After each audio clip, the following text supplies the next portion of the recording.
বাংলাদেশ জামাত ইসলামী দ্বিতীয় স্বাধীনতা যুদ্ধে যারা শহীদ হয়েছেন, পঙ্গু হয়েছেন, আহত হয়েছেন, তাদের প্রত্যেকের বাড়িতে গিয়ে তাদের পাশে দাঁড়ানোর জন্য সিদ্ধান্ত নিয়েছে সারা বাংলাদেশে।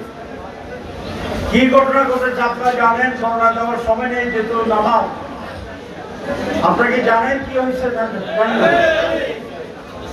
নীল বিচারে 1000-এরও বেশি মানুষকে হত্যা করা হয়েছে। পৃথিবীর ইতিহাসে নজির বিরল। জামশেদ সেরকম একজন বীর, যে গুলির মুখে নিজেকে সঁপে দিয়েছে এবং দেশ স্বাধীনতার সংগ্রামে সবচেয়ে মহামূল্যবান জীবন উৎসর্গ করে এই জাতিকে মুক্ত করেছে, স্বাধীন করেছে।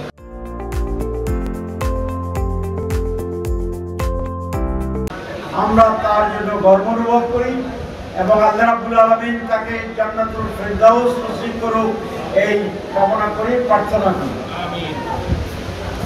অনেক কথা 16 বছরের জমাকৃত আছে। এই ফেলনা, সাতিয়ানি, দেড়কোটা, সন্দেশকোড়া, 14 গ্রাম, এগুলো আমার নিজের গ্রাম।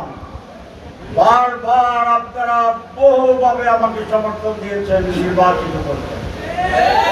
আমি আপনাদের প্রতি কৃতজ্ঞ, চিরকৃতজ্ঞ।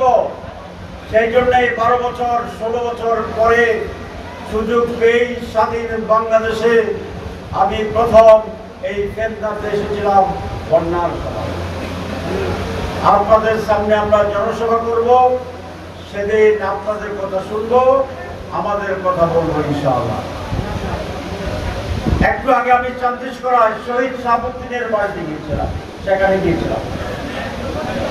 14 গ্রামে আর কোনো খুন হবে না।